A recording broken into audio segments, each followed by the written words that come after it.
సన్నీ డియోల్ కొత్త Hindi cinema Jat release అయి నిన్న బుధవారంతో 21 రోజులు అంటే 3 వారాలు కంప్లీట్ అయింది. ఈ 3 వారాల గ్రాస్ కలెక్షన్స్ చూస్తే ఇండియాలో ఈ సినిమా 98 కోట్లు గ్రాస్ కలెక్ట్ చేస్తే ఓవర్సీస్ నుంచి 12 కోట్లు గ్రాస్ వచ్చింది. అలా టోటల్గా 3 వారాల్లో జాట్ సినిమా 110 కోట్లు గ్రాస్ కలెక్ట్ చేసింది.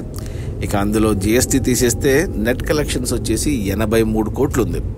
ఈ సినిమా బడ్జెట్ 100 కోట్లు అయితే 83 కోట్లు వెనక్కి వచ్చే మొదటి 3 వారాల్లో మరో 17 కోట్లు నెట్ వెనక్కి వస్తే సినిమా హిట్ అవుతుంది. బాక్సాఫీస్ దగ్గర కమర్షియల్గా కొద్దిగా కష్టమే.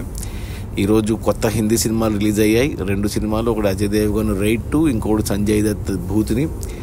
లాస్ట్ వీక్ కూడా కేసరి 2 వారాల క్రితం కేసరి చాప్టర్ 2 రిలీజ్ అయింది. ఇలా చాలా ఉన్నాయి. అయినా కానీ సినిమా కలెక్షన్స్ పర్లేదు. ఇక ఇది ఈరోజు May 1 హాలిడే, మేడే. ఇక ఈ శుక్ర శని వారాల్లో లాస్ట్ వీకెండ్ ఈ సినిమాకు.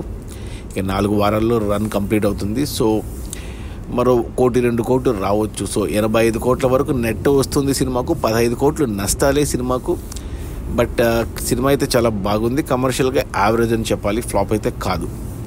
అది మన తెలుగు వాళ్ళు తీసిన మైత్రి మూవీ మేకర్స్ వాళ్ళు. హిందీలో జాట్ అదే రోజు రిలీజ్ అయింది. వాళ్ళకు తమిళ్లో గుడ్ బ్యాడ్ అగ్లీ అదే రోజు రిలీజ్ అయింది. గుడ్ బ్యాడ్ అగ్లీ 250 కోట్లు గ్రాస్ కలెక్ట్ చేసింది. జాట్ సినిమా మైత్రి మూవీ మేకర్స్ వాళ్ళకు 110 కోట్ల గ్రాస్ అయితే వచ్చింది. ఇక సినిమా తీసింది మన Telugu director Gopichand Malineni, music director మన తెలుగు మ్యూజిక్ డైరెక్టర్ తమను.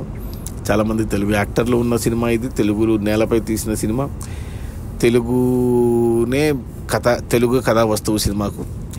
సో జాట్ సినిమా నేను 2 సార్లు చూసాను. నాకు చాలా బాగా నచ్చింది సినిమా. సో ఖచ్చితంగా చూడండి థియేటర్స్లో. కుదరకపోతే ఓటీటీలో అస్సలు మిస్ అవ్వద్దు.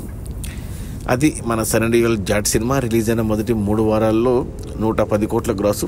అందులో నెట్ కలెక్షన్స్ వచ్చేసి 83 కోట్లు. సినిమా బడ్జెట్ 100 కోట్లు అయితే ఇంకా 17 కోట్లు రావాలి సినిమా హిట్ అవ్వడానికి. కష్టమే. మరో 1-2 కోట్లు రావచ్చు. సో 15 కోట్లు నష్టం. సినిమా కమర్షియల్గా యావరేజ్ అని చెప్పాలి. Okay, bye.